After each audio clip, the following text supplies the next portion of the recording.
Tadi sorry yang mimpin nyanyi tadi. Nyanyinya apa bang? Tadi saya mau closing ke arah situ. Oh, jadi gak apa-apa. Ya udah mulai lagi. Oke. Assalamualaikum warahmatullahi wabarakatuh. Salam sejahtera untuk kita semua. Ketemu lagi dengan saya Bang Kanto di channel PKS Mustika Jaya Kota Bekasi. Tetap pantengin obrolan kita di sini.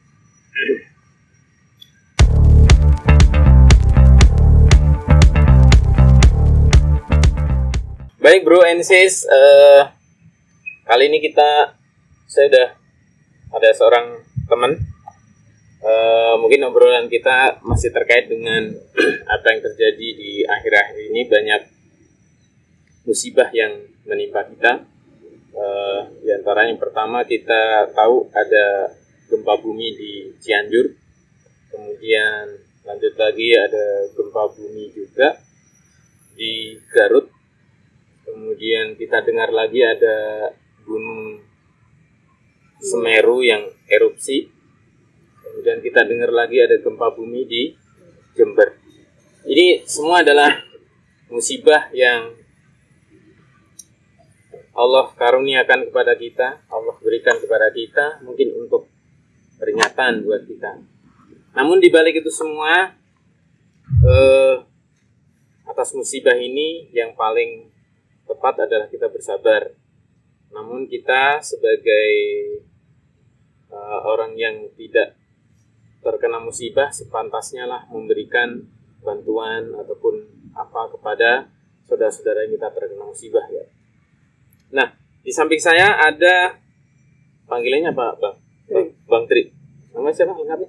Sayusni Tri Irawan. Sayusni Tri Irawan. Iya. Nah, ini saya lihat seragamnya keren sekali nih, warna oranye, ada topi, logo di atasnya apa itu? Ini logo kepanduan. Pandu Keadilan.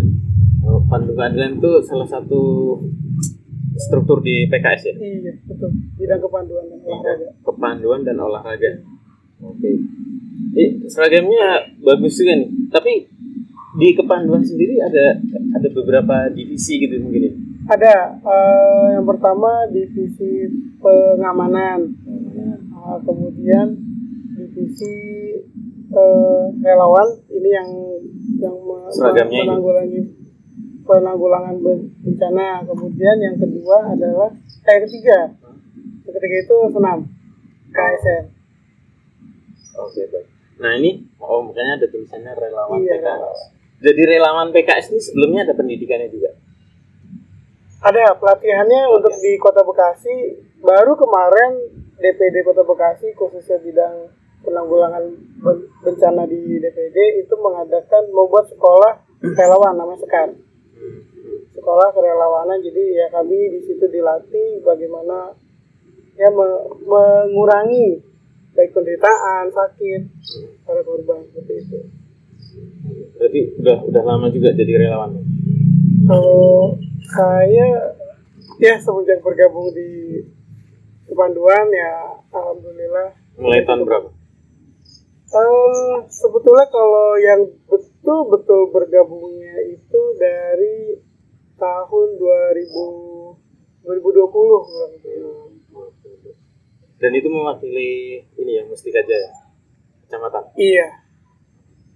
Nah, ini kaitannya dengan kemarin kita ada bencana gempa bumi di Cianjur. Saya sih melihat ya bukan cuma di gempa Cianjur ini saja, tapi saya lihat kalau di setiap ada musibah atau apa, saya lihat PKS tuh selalu terdepan gitu dalam kerelawanan di bencana ya. Nah, yang jadi pertanyaan saya begini, koordinasinya gimana sih? Kan berarti bagian yang menangani bencana dan kerelawanan itu ada di kepanduan dan fokusnya ada di bagian BKO. Penanggulangan bencananya di divisi penanggulangan bencana. Iya. Nah, seperti yang kemarin di Cianjur itu koordinasinya gimana sehingga bisa, kan ini lingkupnya gimana? Yang cara menanganinya gimana PKS? Yang saya tahu itu jadi masih jika nanti DPD yang jadi mungkin itu DPD Cianjur meminta bantuan ke DPW. Nah, DPW memberi mandat ke seluruh DPD yang ada. DPW itu Jawa Barat. Iya, Jawa Barat. Nah, dari DPW nanti memberikan mandat ke seluruh DPD yang ada. DPD itu levelnya di kota dan di kabupaten. kota kabupaten ya. Iya. Nanti memberi mandat mungkin nanti dari DPW minta per DPD 10 orang untuk membantu di Cianjur seperti itu. Waktu itu Bang Tri ikut bertugas di sana dari itu gempa itu tanggal berapa ya? Gempa tanggal 21. Gempa tanggal 21. Terus Iya. Bang Tri sendiri akhirnya itu ditugaskan atau memang begitu DPD menerima mandat, kemudian mandat itu diberikan ke kami nih, tim relawan yang siap saat itu. Jadi kami diberitahu bahwa kita harus mengirim relawan dari yang nanti bertugas dari tanggal 1 sampai tanggal 5. dari tanggal 1 sampai Iya, 5. tanggal 5. Waktu itu kejadian di tanggal 21. Terus berarti ada tim sebelumnya Iya, dan yang sudah berangkat. ternyata saya kemarin berangkat itu adalah gelombang kedua. Berarti gelombang pertamanya Mungkin sudah. DPD lain. Iya, DPD lain seperti itu. Nah, pas gelombang kedua yang Bang Tri terlibat itu DPD Bekasi, Kota Bekasi salah satunya. Iya, Bekasi, Depok, Tasik. Aduh, saya lupa. Pokoknya ada 10 DPD. Nah, yang dibawa apa waktu itu sebelum berangkat? Tergantung kesiapan dari masing-masing DPD-nya. Ada yang memang diperuntukkan, ada yang misalnya untuk bongkar bangunan. Jadi masing-masing DPD itu harus Menyiapkan melengkapinya masing-masing. Maksudnya kalau sesuai tugas. sesuai dengan tugasnya. Nah, waktu itu DPD Bekasi dapat tugas apa? Bekasi tidak harus, kemarin sih yang saya tahu tidak diharuskan membawa kayak helmet gitu kan ya, kayak ini enggak. Dan ternyata memang kami di sana ditempatkan di posko yang memang tidak terlalu terdampak. Tapi titik pengungsian banyak. Oh, jadi karena tidak terlalu parah. Iya. Akhirnya di tempat pengungsian begitu ya. Tempat pengungsiannya banyak karena yang saya tahu mereka itu tidak mau tidur di dalam rumah saat malam. Jadi akhirnya mereka berkumpul di tenda pengungsian. Bahkan kami waktu itu pernah mengunjungi titik pengungsian itu, mereka tidur di tengah sawah. Tanpa Pakai tenda, tapi kalau bagi kami kan namanya sawah becek, tapi ya mungkin beceknya kita dengan beceknya dia beda kali ya. Tapi dia begitu kami lihat biasa-biasa aja. Karena tidur dia cuma beralaskan terpal, tapi ya itu lagi menurut kami kayaknya lembut, ada yang lembut, ada yang bocor seperti itu. mungkin dialasin kayak alas sih ada, cuma memang di bawahnya mungkin dikasih kayak berasa lumpur-lumpurnya berasa sekali gitu, tapi ya apalagi kalau keinjek ya. Iya. Kalau keinjek kan airnya naik. Iya gitu, itu dia makanya saya udah hebat. Kami tuh ngantar-ngantar sampai ke pinggir sawah, itu pengalaman yang hebat itu. Berarti 5 hari di sana itu kegiatannya distribusi bantuan, kemudian menerima bantuan, kemudian mendata jumlah yang terdampak, seperti sama paling tidak kita membersihkan puing-puing yang mengganggu baik di jalan apa gitu, disingkirin aja. Yeah. Karena kalau memang rumah-rumah itu karena kita gelombang 2, jadi sebetulnya sudah bersih. Jadi kita hanya tinggal memantau aja kebutuhan-kebutuhan di sana. Oh, berarti udah lebih banyak ngurusi ke orang-orang yang terdampak. Yang sebelumnya mungkin ada gelombang pertama mungkin evakuasi, itu yang lebih berat kalau menurut saya orang gitu ya, ya. Betul. Ada yang masuk kejebak di dalam bangunan runtuh gitu ya. Iya, mungkin ada seperti itu. Tapi yang jelas kalau pas kami gelombang 2 tidak ada kejadian seperti itu. Karena memang sudah rapi semua rumah sudah bersih. Mayat. Iya, yang roboh pun juga puing-puingnya juga sudah terkumpul di satu titik di dalam rumah. Memang dalam rumah mungkin kalau kata PJ Posko sih, kalau yang emang mereka sengaja dikumpulkan di satu rumah, barangkali nanti dari puing itu masih ada yang bisa dipakai. Nah, berarti kan lebih banyak ngurusi orang-orang yang sudah di posisinya sudah aman, cuma dalam kondisi tempat yang seadanya ya. Iya. Nah, apa yang dilakukan Bang di sana? Karena saya membayangkan kan di situ orang ya walaupun posisinya sudah tidak tadi kan di tempat yang relatif sudah aman, tapi justru menjadi tempat kumpul para warga ya. Iya, betul. Apa yang dilakukan di sana? Ya paling kalau dari tim kami kemarin di daerah Posko Sukaresmi itu saya dan teman-teman berkunjung ke satu PAUD yang tenda. Pertama kita lihat tuh tenda putih, kok banyak anak kecil keluar masuk gitu. Begitu kita masuk ternyata itu PAUD. Ya sudah akhirnya ya kita nyanyi lah dengan mereka, kemudian kita dengar keluhan-keluhan dari mereka, kita coba menghibur mereka, coba bikin mereka lupa dulu dengan apa yang sudah dialami. Apalagi anak-anak ya. Iya, takutnya takutnya mereka terdampaknya bukan saat ini tapi nanti kalau secara kejiwaannya kan itu yang lebih harus diperhatikan. Jadi ngajak nyanyi Bang. Iya, nyanyi. Saya nyanyi alam. Ya jadi kayak ya entah kenapa pokoknya jadi bisa lah ya aja gitu. Padahal sebelumnya enggak handle gitu. Kalau untuk anak-anak belum terbiasa untuk anak-anak. Saya biasa paling ngajar dari anak kita remaja sampai dewasa. Karena untuk anak-anak baru itu bener yang dan ternyata nikmat. Waktu itu bertugas di sana, menurut saya dari sekian hari bertugas di sana itu porsinya lebih ke trauma healing itu. Beberapa tenda ada, tapi sebenarnya lebih dominannya kami mendistribusikan bantuan sampai ke pelosok-pelosok. Sehari itu bisa sampai 10 titik. Berangkat dari ibaratnya jam kerja gitu. Iya, dari posko. Pagi bangun. Iya. Bangun tidur kan juga di posko. Iya, tidur kami di posko. Itu pun juga tidak tidur seperti kita jam 8 tidurnya. Kita harus packing dulu buat besok yang mau dibawa apa, kita data dulu, kita siapkan semuanya. Ke titik ini apa yang dibutuhkan. Dari malam packing, membaca kebutuhan. Iya. Capek istirahat sebentar. Pagi kita sudah mendistribusikan. Pagi setelah sholat subuh gitu terus. Tidak sholat subuh, tapi ya paling jam 6 jam 7 gitu.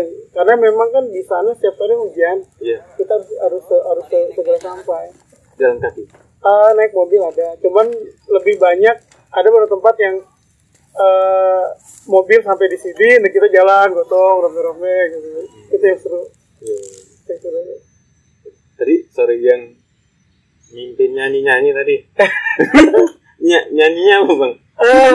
Kebetulan nyanyi lagu bahasa Inggris yang saya tahu aja pokoknya apa gitu. Itu? Boleh dinyanyi? Pertama saya gini, kebetulan kan ada gurunya tuh kalau nggak salah namanya Bu Neng dengan Bu Tati kalau nggak salah. Sebentar, sebelum ke situ. Sebenarnya ini kan musibah ya. Iya. Sebenarnya kalau Abang kan di sana bisa membaca. Sebenarnya orang itu kan bisa dibaca dari bahasa tubuhnya. Iya. Gimana mereka menghadapi musibah itu? Rata-rata. Ketakutan. Jadi mereka kalau yang saya lihat di buku itu kayak ya muka-muka takut gitu. Jadi apalagi pernah sempat ada yang gempa di Garut ya. Itu kami pas lagi di tenda pengungsi itu, waduh, semua buyar semua begini. Anak saya begitu pasti. Karena di sana kencang sekali terasa juga. Mungkin ya ketakutan seperti itu yang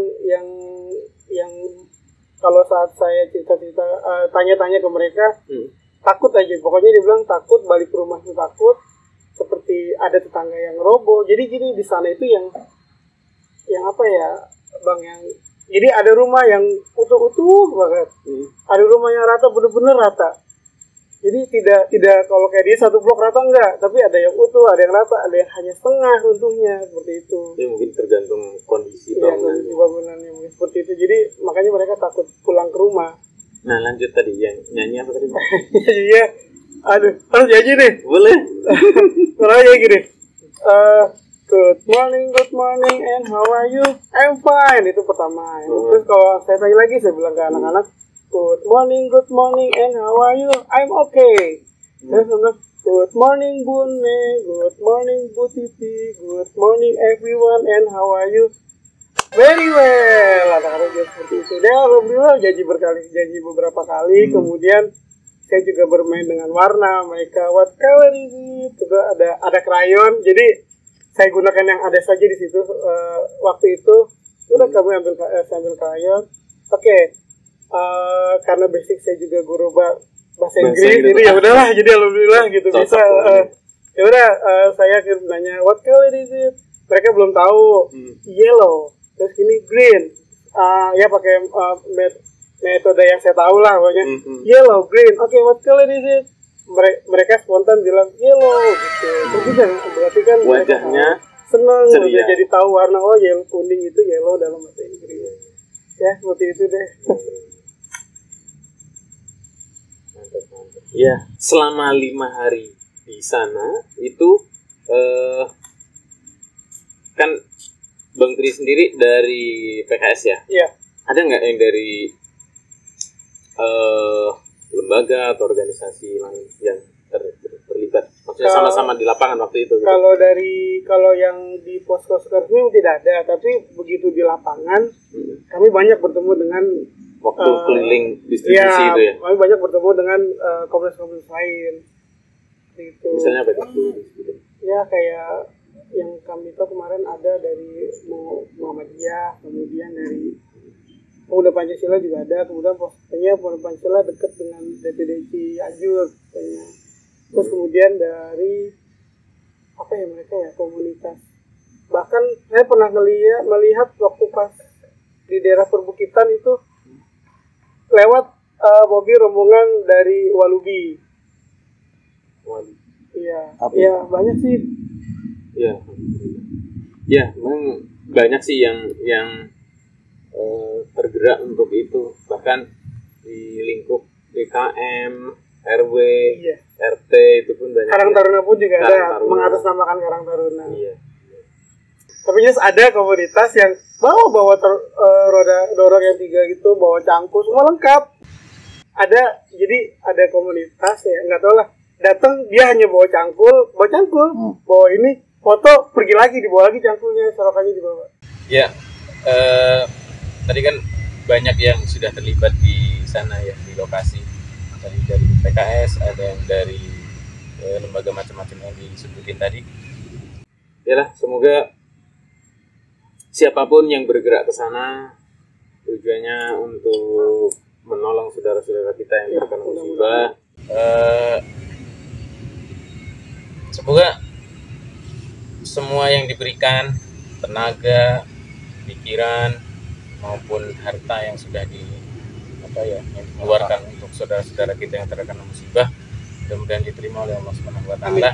Karena kalau tidak ikhlas mungkin ya pencitraan.